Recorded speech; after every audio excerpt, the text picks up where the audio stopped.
La mémoire est courte pour certains qui présentent que l'arrêt de l'IDEX, c'est la responsabilité de Lyon 1. Alors qu'on oublie que c'était la sortie, c'était l'arrêt de l'IDEX, c'est le vote négatif du conseil d'administration de Saint-Étienne. Et la grande décision de la ministre de dire s'il y a un seul établissement qui tousse, j'arrête le projet. Et Saint-Étienne a toussé. Et ceux qui disent le contraire, sincèrement, ils n'ont rien compris. Et ils disent n'importe quoi.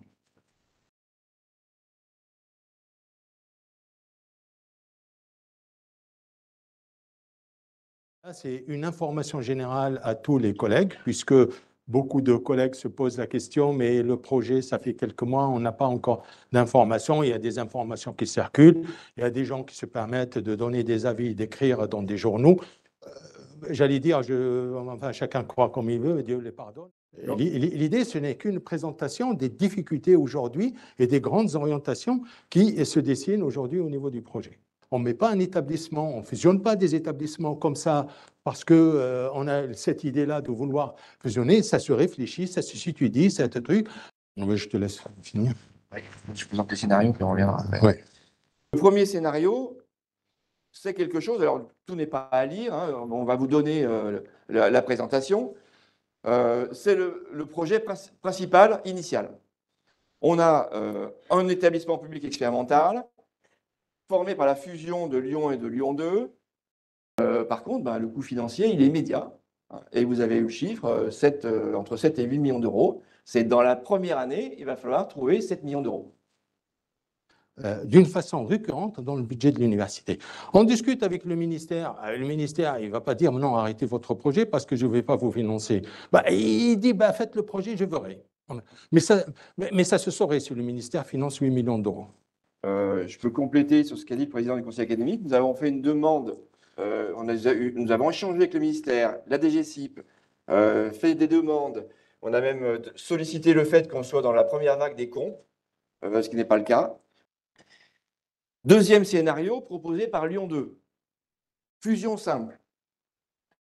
Alors on était un peu étonnés de cette proposition-là, parce qu'elle est sortie un petit peu de nulle part, et ce n'était pas du tout l'ambition initiale du projet et toutes les discussions que nous avons eues depuis 2021. L'option 2, elle n'a aucun intérêt. Voilà le cœur du projet. Ça, le modèle 3 que nous présentons, permet de le réaliser à moindre coût. Ce point-là n'a pas été discuté avec la ministre, puisqu'on n'a pas présenté, on n'avait pas arrivé là. On a évoqué les difficultés de converger sur un modèle de gouvernance, notamment d'instance centrale, mais ce modèle-là n'a pas été discuté ni présenté. Donc voilà, vous avez un panorama complet, on ne vous a rien caché comme d'habitude.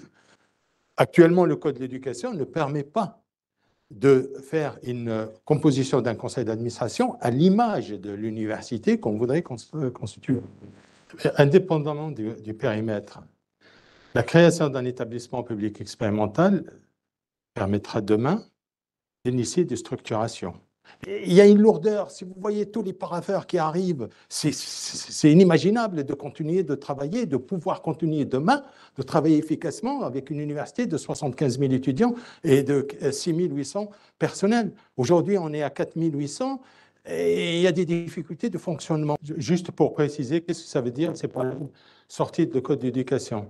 Sortie de code d'éducation au niveau de la composition du conseil d'administration, c'est tout.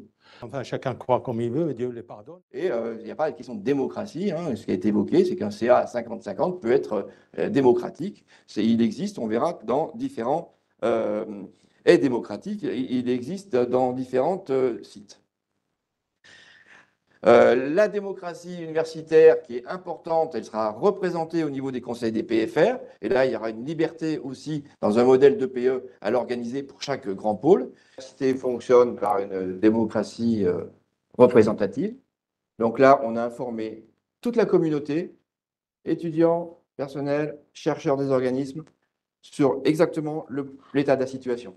Les documents seront diffusés, donc tout le monde sera informé. Ensuite, comme l'a dit le président du conseil académique, au conseil d'administration, au conseil académique, au CSA, dans les composantes, on viendra, on discutera et on prendra la température et les avis et les propositions qui peut-être implémenteront le projet. En tout cas, on l'espère. Et après, ça sera aux instances de se décider le jour où on a un projet présentable. Le temps de travail, le jour de congé, c'est un acquis social. Il faut le comprendre. Et un acquis social, on ne peut pas revenir sur un acquis social comme ça.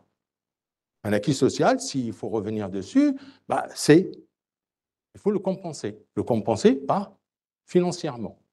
Compenser financièrement, pourquoi on peut, c'est pas revenir sur un acquis social, mais augmenter légèrement la durée de travail en compensation financière stricte par rapport au coût de la journée travaillée par l'agent. Ce n'est pas juste un coût. Le coût, un agent, il est payé 3 800 € sur 30, ça fait tant le coût de la journée. Si les gens sont d'accord, bah, on achètera ces jours-là et on revient à le truc. Alors, ça nous fera un gain au niveau de l'activité générale de l'université et ça fera un gain pour le personnel. Après, c'est le personnel qui décide, hein, ce n'est pas l'université. Enfin, chacun croit comme il veut et Dieu les pardonne. Alors, après, si on résout les difficultés, après, c'est une marche forcée. Il y a des armées qui ont réussi à faire aussi des exploits. Après, c'est une marche forcée.